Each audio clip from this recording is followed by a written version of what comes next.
ഇന്ന് തേങ്ങാപ്പാൽ ഒഴിച്ച് വെച്ച നല്ലൊരു മുട്ടക്കറിയുടെ റെസിപ്പി ആയിട്ടാണ് ഞാൻ എത്തിയിരിക്കുന്നത്. തേങ്ങാപ്പാൽ ചേർക്കുമ്പോൾ തന്നെ കറിക്കൊക്കെ ഒരു പ്രത്യേക ടേസ്റ്റാണ്.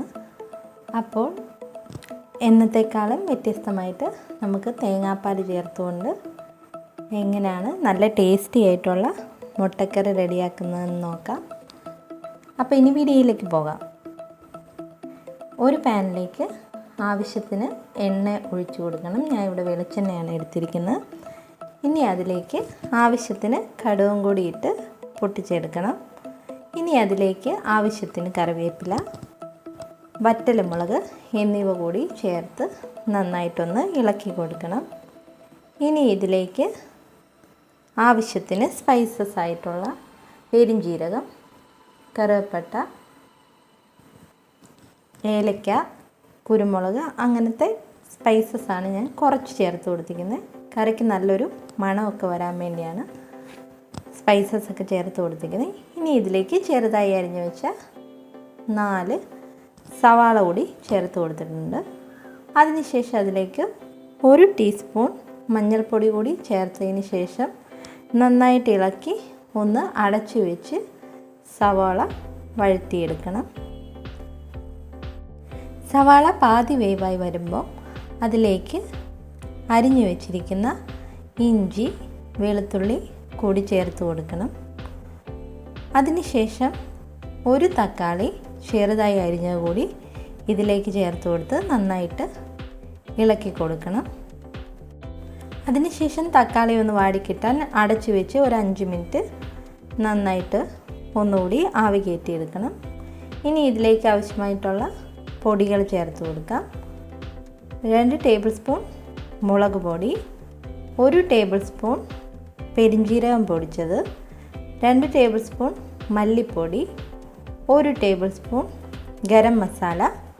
ഇത്രയും മസാലകളാണ് ചേർത്ത് കൊടുത്തിരിക്കുന്നത്. അതിനുശേഷം നന്നായിട്ട് ഈ പൊടികളൊക്കെ വാടി പച്ചമണമൊക്കെ മാറിക്കിട്ടുന്നിടം വരെ ഒന്ന് നന്നായിട്ട് മൂപ്പിച്ചെടുക്കണം. ഏകദേശം മീഡിയം ഫ്ലെയിമിൽ ഒരു 2-3 മിനിറ്റ് നന്നായിട്ട് ഒന്ന് ഇളക്കിയെടുക്കണം. അപ്പോൾ ഏകദേശം നന്നായിട്ട് തന്നെ പൊടിയൊക്കെ വാടി പച്ചമണമൊക്കെ മാറി മൂത്ത് കിട്ടിയിട്ടുണ്ട്. പൊടികൾ ചേർത്തതിന് ശേഷം ഇതിലേക്ക് കുറേശ്ശെയായിട്ട് വെള്ളവും കൂടി ചേർത്ത് കൊടുക്കണം. ഞാൻ 1 കപ്പ് വെള്ളമാണ് ചേർത്ത് കൊടുത്തിരിക്കുന്നത്. ഓരോരുത്തരുടെ ചാറ് എത്രത്തോളം നീട്ടണോ അത്രത്തോളം അവനവൻ്റെ ഇഷ്ടമനുസരിച്ച് നീട്ടിയെടുക്കാം. ഇനി ആവശ്യത്തിന് ഉപ്പ് കൂടി ചേർത്ത് കൊടുത്തതിന് ശേഷം നന്നായിട്ട് ഒന്ന് മിക്സ് ചെയ്തെടുക്കണം.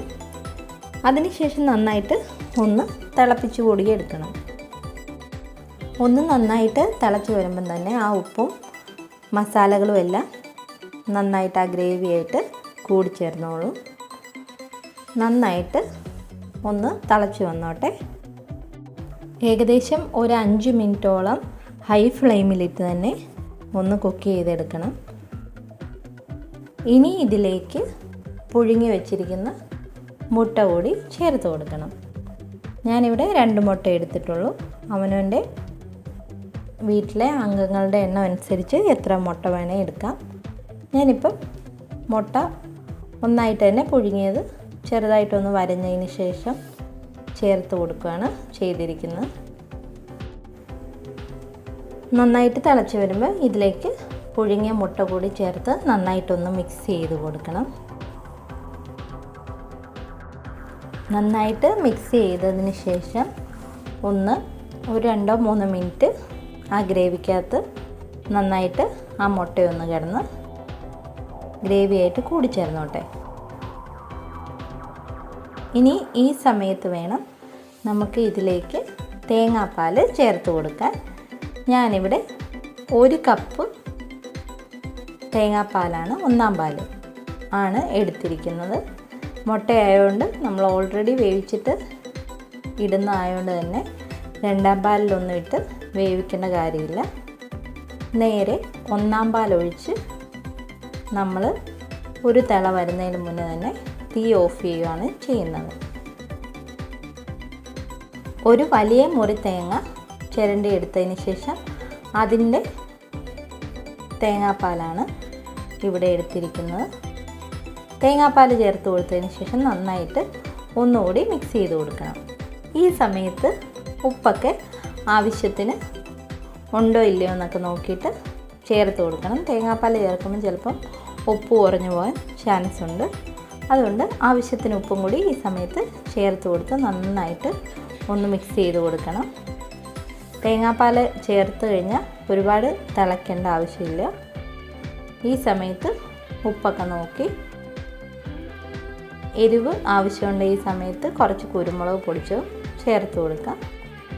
ഇനി അങ്ങനെയല്ല, എരിവ് വലുതായിട്ട് വേണ്ടെങ്കിൽ ഇങ്ങനെ തന്നെ നമുക്ക് തീ ഓഫ് ചെയ്തതിന് ശേഷം എടുക്കാവുന്നതാണ്. അപ്പോൾ വളരെ ടേസ്റ്റി ആയിട്ടുള്ള നമ്മുടെ തേങ്ങാപ്പാൽ ഒഴിച്ച് വെച്ച മുട്ടക്കറി ഇവിടെ റെഡിയായി വന്നിട്ടുണ്ട്. അപ്പത്തിനും പൊറോട്ടയ്ക്കും ഇടിയപ്പത്തിനുമൊക്കെ നല്ല ബെസ്റ്റ് കോമ്പിനേഷനാണ്. അപ്പോൾ എല്ലാവരും വീഡിയോ ഇഷ്ടപ്പെട്ടെങ്കിൽ ഒന്ന് സപ്പോർട്ട് ചെയ്യുക.